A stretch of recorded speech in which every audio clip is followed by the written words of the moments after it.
Halo teman-teman, Renar Budiarto, welcome back to my channel. Teman-teman, saya mau sharing film A Brand New Life. Ini film apa ya? Dari Korea apa ya? Apa negara mana? Mirip-mirip wajahnya. Jadi kisah seorang anak perempuan cakep loh. Masih di bawah 10 tahun, jadi masih kecil. Eh, Pokoknya dia ditinggal ayahnya. Jadi ibunya pun apa meninggal, apa itu saya kurang dapat penjelasan, apa meninggal atau apa ya, pergi.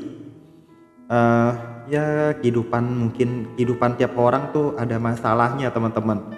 Kita ya nggak bisa apa-apa ya, kita syukurin aja kehidupan kita saat ini, karena orang lain ada kesulitannya masing-masing. Kalau kita mau sama seperti orang lain, nggak tahu juga nantinya bagaimana, dia awalnya dulu gimana. Mungkin kan karena semua berputar. Ada yang orang kaya banget, itu kenapa bisa seperti itu, kita nggak ada yang tahu nanti gimana. Semua beda-beda teman-teman. Dan kita kalau ngelihat yang enak-enak aja kan kelihatannya enak kan, cuman kenyataannya nggak semua sama seperti itu, nggak semua. Ya kita nggak bisa ngebuktiin. Banyak orang yang nggak terbuka juga, dia ada masalah apa, dia ada sesuatu apa yang berat di hatinya, nggak ada yang tahu. Nah ini film ini anak perempuan ditinggal sama ayahnya. Sebelum ditinggal di panti asuhan, ayahnya beliin dia kue, beliin baju. Tahu-tahu diantar, dia bingung. Anaknya cakep banget, cantik loh, walaupun masih kecil banget. Kok dia dibawa ke suatu rumah yang banyak anak-anak lain? Dia tanda tanya dong. Tapi ayah dia padahal dulunya naik sepeda sama ayahnya, duduk pegang bapaknya. Dan anak itu anugerah yang sangat besar, anugerah yang apa ya, nggak ternilai. Jadi orang tua yang melakukan ini sangat bodoh menurut saya. Yaudah akhirnya setelah ditinggal, dia mikir ayahnya kenapa nggak balik-balik, langsung dia jadi sifatnya pemurung.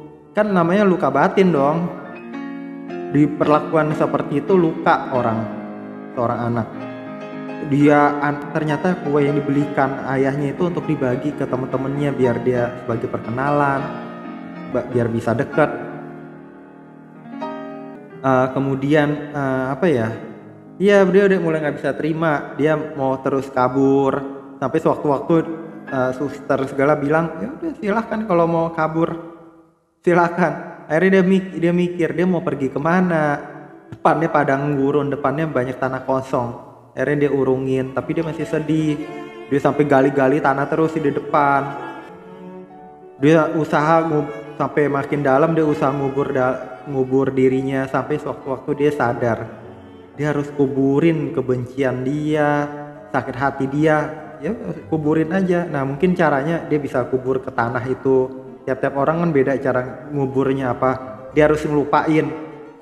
Kita harus lupain, harus mencari aktif di bidang-bidang lain, jadi kita bisa lupa masalah kita kayak gitu. Sampai dia ada temenan sama gadis lain, masih kecil juga. Dia orangnya ceria, ada yang datang dia bisa nyapa, halo apa gimana.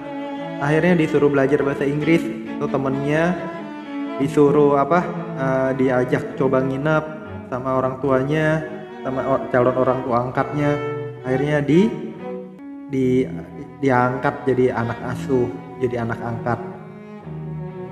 Kemudian dia udah diingetin nih si ini yang ditinggal ayahnya sama temennya itu yang udah adopsi itu. Ternyata dia udah hide segala. Dia bilang dia punya pikiran yang ini mateng. Dia bilang, kamu jangan bilang-bilang ke orang lain, saya akan nyakitin kamu kalau kamu ini.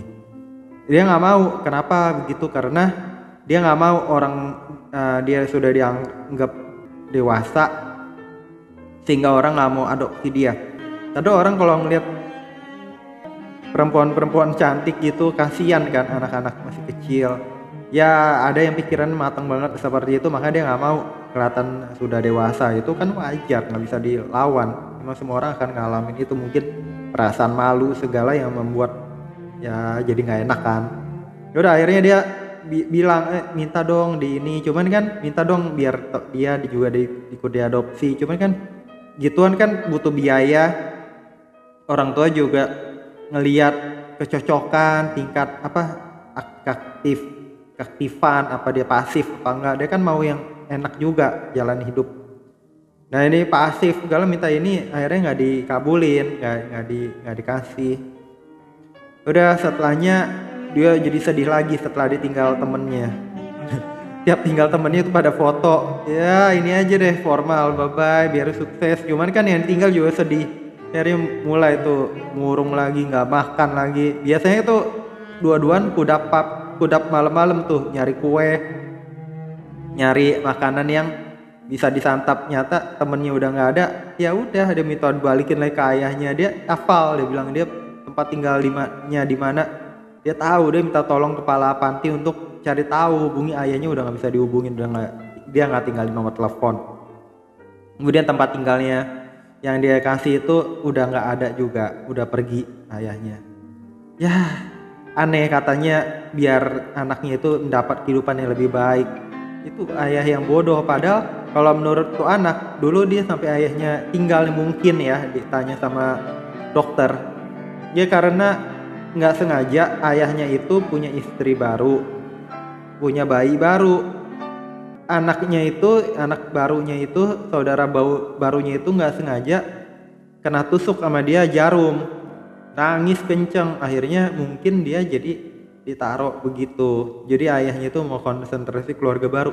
Kan bodoh banget ya. Nanti kalau misalnya nggak cocok sama nih perempuan lagi, harus nikah lagi, terus anaknya mau dikemanain lagi nih? Anaknya jadi hidupnya itu seperti sia-sia. Nanti kalau dia sudah tua, anaknya juga nggak bakal inget. Iya dong, dia ditinggal begitu mau ngapain kayak? Iya nggak bakal inget muka gimana. Dia ingetnya muka yang baik. Cuman kalau menjadi penjahat kan, siapa yang mau inget? Gitu teman-teman. Udah, akhirnya sewaktu-waktu ada mungkin nih waktu di film diambil itu teknologinya belum semaju saat ini. Jadi ngelihatnya dari surat, dari iklan, mungkin internet sudah ada ngelihat foto di website. Akhirnya ada yang tertarik minta dia ke Prancis. Dan itu suster orang ini panti asuhan sudah tahu dan latar belakang, nggak mungkin lah asal itu. Akhirnya dikirim naik pesawat. Ya semoga sukses kayak gitu kan. Gitu teman-teman. Jadi apa ya? Ya susah ya, ini hanya contoh kecil saja. Padahal sebetulnya kalau kita bisa lihat, pasti itu banyak kesulitan, banyak masalah di kehidupan kita. Banyak masalah, dan tiap-tiap orang masalahnya punya beda-beda. Ada yang nggak tahu, ada yang mungkin emang dijadikan sukses biar bisa nolongin orang lain, ada yang belum sukses biar bisa makin belajar gimana.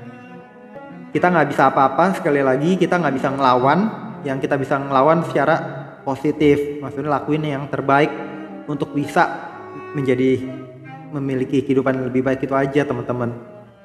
Kita nggak bisa ngelawan, kita mau tiba-tiba berubah dari A ke Z, nggak bisa juga teman-teman.